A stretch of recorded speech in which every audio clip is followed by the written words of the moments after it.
A paz do Senhor Jesus a todos, sejam muito bem-vindos, vocês que estão chegando agora, ou você que é novo aqui no nosso canal EBD, Palavra de Vida para você. Nós estamos estudando neste terceiro trimestre aqui pela classe dos adultos, a nossa revista da Escola Bíblica Dominical, que tem como tema a Igreja dos Gentios, da chamada missionária à consolidação do Evangelho entre os povos. Amém? Nós estaremos estudando nesta oportunidade a lição de número 4. Lembrando aos irmãos que as 3 lições anteriores estão postadas aqui no nosso canal em uma playlist chamada A Igreja dos Gentios. Essa lição de número 4, irmãos, para o dia 26 de julho de 2026, ela tem como tema o Espírito que nos guia para além das fronteiras, amém? Nós temos como texto áureo para a nossa lição, Atos dos Apóstolos, capítulo 16, no verso de número 5, que diz assim: de sorte que as igrejas eram confirmadas na fé e cada dia cresciam em número. Nós temos como verdade prática: o Espírito Santo não apenas guia o cristão em seus passos, mas também o impede de avançar quando isso não está em acordo com a vontade de Deus. E qual é a vontade de Deus para a nossa vida? Ela é boa, ela é agradável e ela é perfeita. João capítulo 16, no verso de número 13, irmãos, a palavra do Senhor vem nos dizendo: mas quando vier aquele, o que o Espírito de verdade, ele vos guiará em toda a verdade, porque não falará de si mesmo, mas dirá tudo o que tiver ouvido e vos anunciará o que há de vir. Amém? Aqui ainda, irmãos, nós podemos dizer que o Espírito Santo é quem nos direciona, tanto para irmos ou para ficarmos, como nós estaremos estudando aqui na lição de hoje. Tudo está debaixo da direção do Espírito Santo de Deus. Tem que ser assim na minha vida e na sua vida, né? Nós temos como leitura bíblica em classe para a nossa lição de hoje, Atos dos Apóstolos, capítulo 16, do versículo 11 ao versículo 18. Depois estaremos lendo do versículo 31, do versículo 25, melhor dizendo, ao versículo de número 31. O versículo 11 diz assim, ó: e navegando de Troade, fomos correndo em caminho direto para a Solotrácia, e no dia seguinte para Neópolis, e dali para Filipos, que é a primeira cidade desta parte da Macedônia, e é uma colônia, e estivemos alguns dias nesta cidade. O verso de número 13 vem dizendo assim, ó: no dia de sábado saímos fora das portas, para a beira do rio, onde julgávamos haver um lugar para oração, e assentando-nos falamos às mulheres que ali se ajuntaram. O verso de número 14, ó: e uma certa mulher chamada Lídia, vendedora de púrpura, da cidade de Tiatira, e que servia a Deus, nos ouvia, e o Senhor lhe abriu o coração, para que estivesse atenta ao que Paulo dizia. O verso 15 traz, ó: depois que foi batizada, ela e sua casa nos rogou, dizendo: se haveis julgado que eu seja fiel ao Senhor, entrai em minha casa e ficai ali. E nos constrangeu a isso. O verso 16 vem trazendo: e aconteceu que, indo nós à oração, nos saiu ao encontro uma jovem que tinha espírito de adivinhação, a qual, adivinhando, dava grande lucro aos seus senhores. E o verso 17: esta, seguindo a Paulo e a nós, clamava dizendo: estes homens que nos anunciam o caminho da salvação são servos do Deus Altíssimo. Olha o verso 18. Ó: e isto fez ela por muitos dias. Mas Paulo, perturbado, voltou-se e disse ao Espírito: em nome de Jesus Cristo, te mando que saias dela. E na mesma hora saiu. Perto da meia-noite, o verso 25 agora. Perto da meia-noite, Paulo e Silas oravam e cantavam hinos a Deus, e os outros presos os escutavam. E de repente sobreveio um tão grande terremoto que os alicerces do cárcere se moveram, e logo se abriram todas as portas, e foram soltas as prisões de todos. Acordando, o carcereiro, e vendo abertas as portas da prisão, tirou a espada e quis matar-se, cuidando que os presos já tinham fugido. Mas Paulo clamou com grande voz, dizendo: não te faças nenhum mal, que todos aqui estamos. E o verso 29 diz assim, ó: e pedindo luz saltou dentro, e todo trêmulo se prostrou ante Paulo e Silas, e tirando-os para fora disse: senhores, que é necessário que eu faça para me salvar? E o verso 31, para encerrarmos, diz, ó: e eles disseram: crê no Senhor Jesus Cristo e serás salvo, tu e a tua casa. Você crê nesta promessa? Glória seja dada ao nome do nosso Deus. Amém? Nós temos 3 objetivos para estarmos estudando na lição de hoje. O primeiro objetivo: interpretar a direção do Espírito Santo na expansão missionária e na igreja. O segundo objetivo: contrastar o poder do Evangelho com a atuação das trevas em Filipos. E como terceiro objetivo, mobilizar-nos ou nos mobilizar a responder com fé e louvor em contextos de sofrimento. Nós temos como parte motivacional para a nossa lição de hoje que estudar esta lição, irmãos, é fundamental para compreendermos que a missão cristã não avança apenas por iniciativa humana, mas pela direção soberana do Espírito Santo de Deus. Nós vamos ver na lição de hoje que o Espírito Santo os impediu de estar saindo dali para outro lugar, porque ele tinha o quê? Uma outra direção. Então tudo está debaixo da direção de Deus. Aqui o autor da revista ele coloca: temos a nossa iniciativa do ID. Jesus nos deu essa ordenança: ide, pregai o evangelho a toda criatura. A iniciativa, o ir é nosso, mas o agir é do Espírito Santo de Deus. Amém? Nós temos como palavra-chave para a lição de hoje a palavra fronteiras. Nós temos aqui 3 tópicos para estarmos estudando nesta lição para atingirmos os objetivos. O primeiro tópico: Lídia, quando o Espírito abre o coração e funda uma igreja. O segundo tópico: a libertação da jovem possessa e o confronto com os poderes das trevas. E o terceiro tópico: a prisão de Paulo e Silas e a conversão do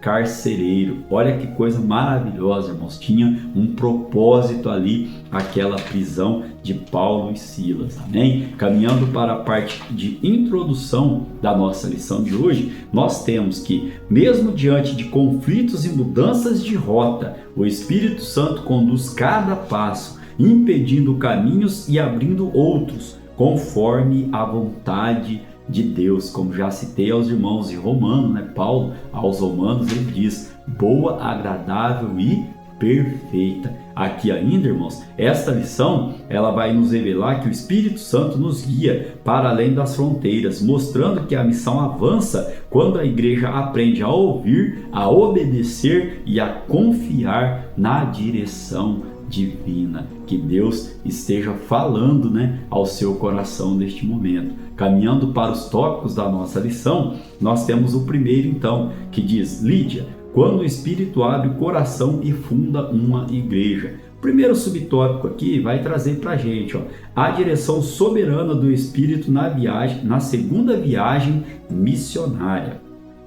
Paulo parte com Silas, recomendado pela igreja, e em Listra incorpora Timóteo à equipe missionária. Ao tentarem avançar para a Ásia e para Bitínia, são impedidos pelo Espírito Santo, aprendendo que a missão não avança apenas por estratégia humana, como eu comentei aqui aos irmãos, mas por sensibilidade espiritual. Temos que estar atentos a ouvir a voz do nosso Deus. Amém? Ainda aqui, irmãos, podemos trazer aos irmãos que em Troade, Paulo recebe a visão do varão macedônio, confirmando a direção divina rumo à Europa. Então, mais uma vez, aquele que tem ouvidos, ouça o que o Espírito Santo diz às igrejas. Amém? Caminhando para o subtópico de número 2, temos aqui, fé sincera, sensibilidade espiritual e hospitalidade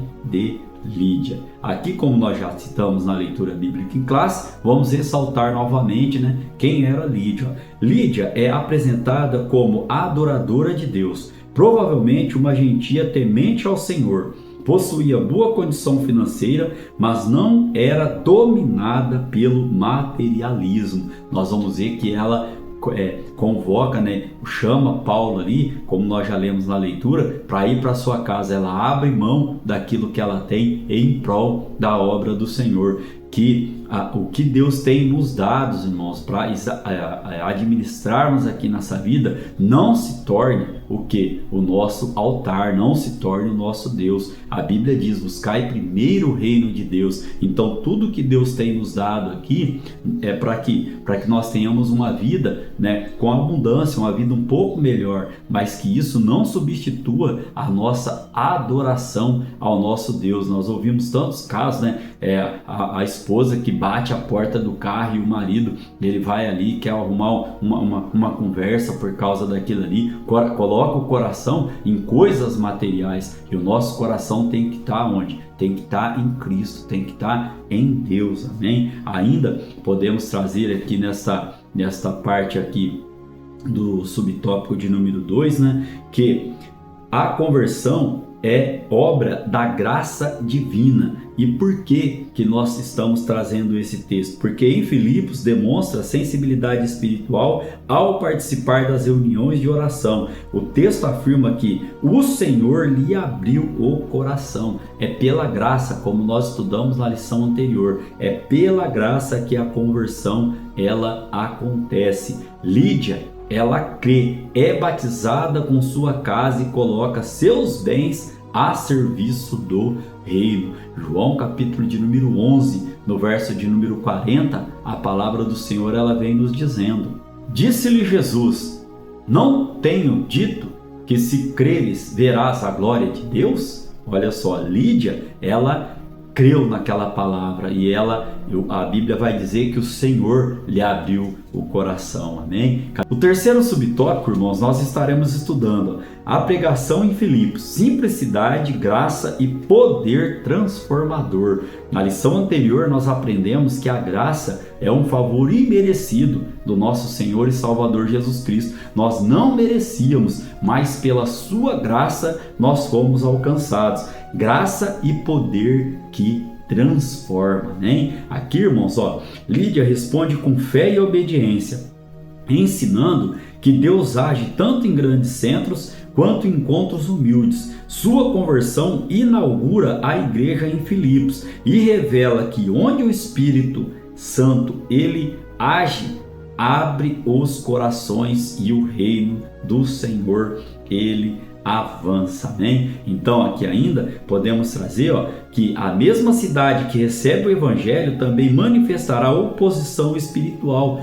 Por quê? Porque onde a luz chega, as trevas, irmãos, elas não permanecem. E Jesus Cristo nos ensinou que no mundo nós teríamos aflições, mas que ele venceu o mundo e ele deixou o Espírito Santo dele, o mesmo dele, para que nós também tenhamos condições de estar vencendo o mundo. Não pense você que quando você evangeliza, quando você fala do amor de Jesus Cristo, quando você fala que essa graça, que esse poder, ele transforma, que o inimigo ele fica satisfeito com isso. Não, pelo contrário, a Bíblia vem dizer que ele veio para roubar, matar e destruir, mas Deus é mais na nossa vida e o propósito dele vai ser, está sendo, melhor dizendo, alcançado, amém? Então aqui como resumo para este tópico de número 1, nós temos, o Espírito dirige a missão ao abrir corações e plantar igrejas. Deus fez o plano, Jesus Cristo executou o plano e o Espírito Santo continua abrindo corações para este plano. Que plano? O plano da salvação. Aqui o tópico de número 2 que estaremos estudando, ele tem como tema a libertação da jovem possessa e o confronto com os poderes das trevas. O primeiro subtópico, a expulsão de um espírito de adivinhação, como nós já lemos na leitura bíblica em classe. Então aqui, Paulo e seus companheiros encontraram uma jovem escrava possessa por um espírito de adivinhação, como nós já lemos na leitura bíblica em classe. Então, esta prática ela é condenada pelas escrituras sagradas. Embora falasse verdades sobre os missionários, seu testemunho não procedia de Deus, à semelhança dos demônios que reconheceram Jesus. Onde está esse texto? Lá em Marcos, capítulo de número 1, no verso 24, que diz assim, dizendo: que temos contigo, Jesus Nazareno?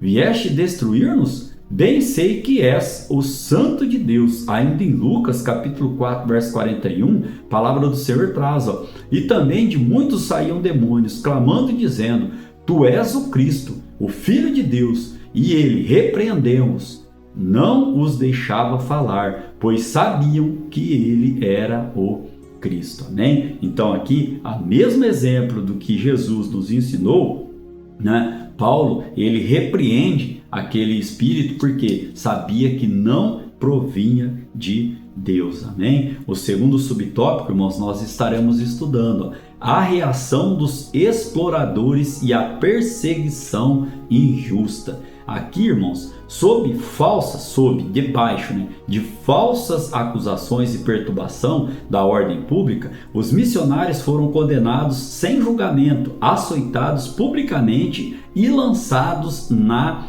prisão. Atos capítulo de número 16, versos 22 e 23 registra: e a multidão se levantou unida contra eles, e os magistrados, rasgando-lhes as vestes, mandaram açoitá-los com varas, e havendo-lhes dado muitos açoites, os lançaram na prisão, mandando ao carcereiro que os guardasse com segurança. Aí, irmãos, nós temos aqui uma reflexão. A fé cristã mostrou-se uma ameaça, não à ordem social, que é o que acontece hoje, mas ao que a fé ela traz essa ameaça, não à ordem social, mas ao sistema de exploração travestidos de religiosidade. E sucintamente aqui, no que se baseia, no que se norteia essa religiosidade? Ela se ancora em sistemas de crenças e práticas de rituais. Ela contradiz a fé, porque qual a definição de fé? Fé é tudo aquilo que a Bíblia ela vai registrar em Hebreus capítulo 11, no verso 1. Né? Ora, a fé é o firme fundamento das coisas que não se veem, mas que se esperam. Então, a religiosidade ela vai na contramão da fé, porque a religiosidade é a prática, né, de rituais, né? É as coisas que são vistas, né? É as coisas que podem ser pegadas, que podem ter os olhos nelas. E a fé não, a fé é aquilo que nós cremos, aquilo que nós alimentamos, aquilo que nós não estamos vendo ainda, mas cremos que irá acontecer, se assim o for, da vontade de Jesus Cristo. Amém? O terceiro subtópico, a falha da justiça humana.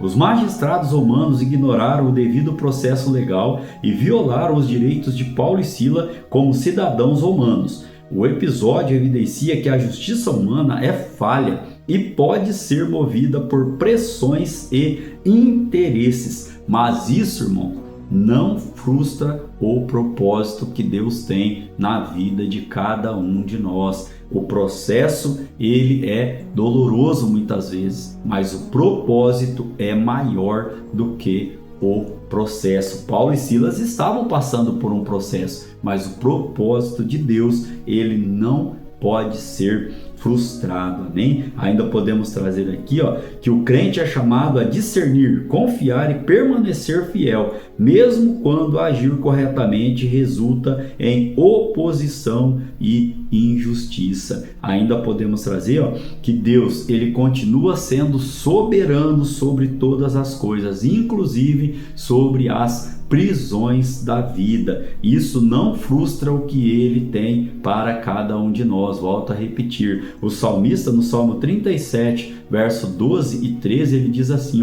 o ímpio maquina contra o justo e contra ele range os dentes. O Senhor se rirá dele, pois vê que vem chegando o seu dia. Amém? Caminhando aqui, irmãos, para o resumo deste tópico de número 2, onde nós estudamos sobre a libertação da jovem possessa e o confronto com as trevas, diz assim, ó: o Evangelho confronta as trevas e liberta vidas pelo poder de Jesus Cristo. Amém? Caminhando para o tópico de número 3, nós temos, ó, a prisão de Paulo e Silas e a conversão do carcereiro. Aqui no primeiro subtópico nós temos, ó, açoites e presos por causa do Evangelho.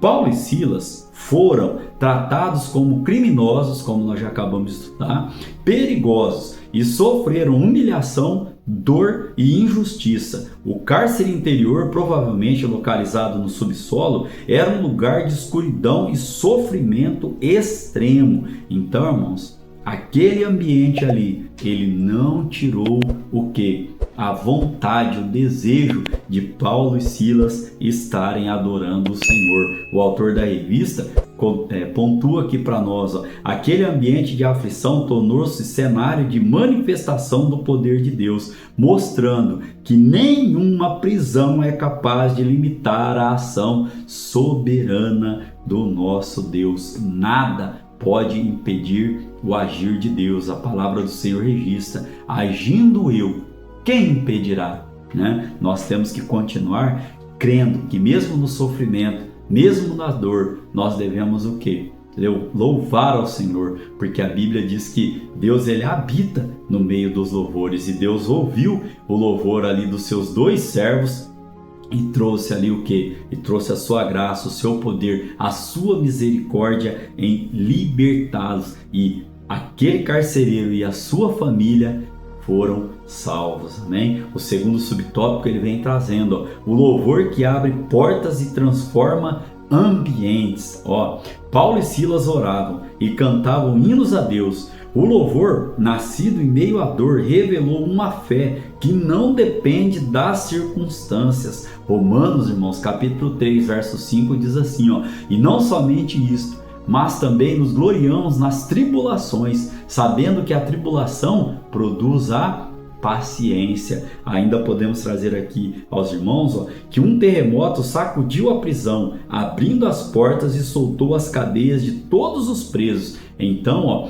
o milagre foi tão impactante que ninguém tentou fugir, evidenciando que a presença do nosso Deus ali, e a presença do nosso Deus, ela gera o que? Reverência e temor. Tiago vai registrar em Tiago capítulo 1, verso 2, ó: meus irmãos, tende grande alegria quando enfrentardes várias tentações. Olha a Bíblia nos instruindo em tudo, né? Caminhando para o terceiro subtópico, nós temos, ó, a conversão do carcereiro e a vitória da graça. Aqui, irmãos, o carcereiro, ele creu, cuidou das feridas dos missionários, foi batizado com sua família e recebeu-os com alegria.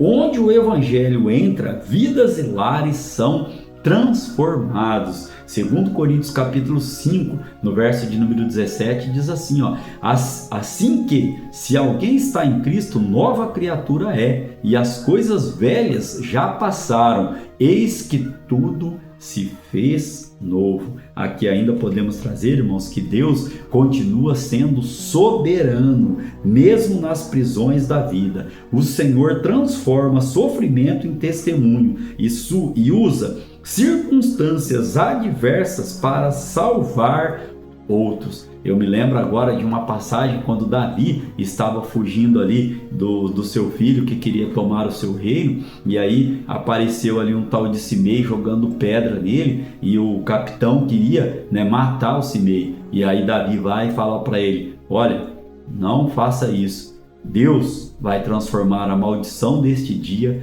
em bênção. Irmãos, às vezes nós temos que passar pelo processo, temos que passar pela circunstância. Deus não livrou Daniel da fornalha, mas estava com ele ali. Então nós temos que crer que nas nossas dores, nas nossas dificuldades, o Espírito Santo do Senhor, ele está conosco. Clamamos, vamos para o joelho, vamos orar, vamos jejuar, vamos pedir, e também não só pela nossa vida, mas aqui também, ó, o exemplo do carcereiro, pela vida de outros. Às vezes Deus está usando esta situação que estamos passando para agir na vida de alguém, né? O resumo deste tópico de número 3, onde nós aprendemos sobre a prisão de Paulo e Silas e a conversão do carcereiro, ele diz assim, louvor e fé em meio à dor conduzem à salvação e transformação. Amém? Caminhando para a conclusão da nossa lição de hoje,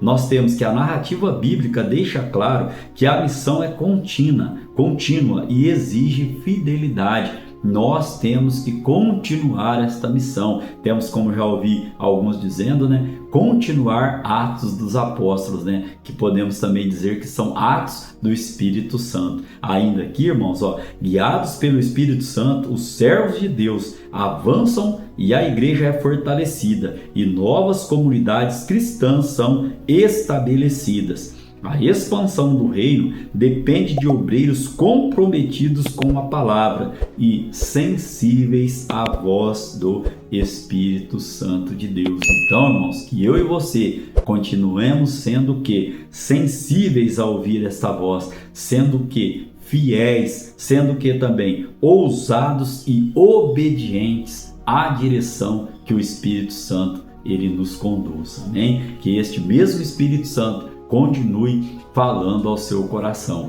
Querendo Deus, estaremos aqui para estudar a lição de número 5, que terá como tema Cristo entre os filósofos. O Deus desconhecido se revela. Amém? Que a graça do nosso Senhor e Salvador Jesus Cristo, que o grande amor do nosso Pai e que a doce consolação e comunhão do Espírito Santo estejam com todos, não somente hoje, mas para todos sempre. Você pode dizer um amém?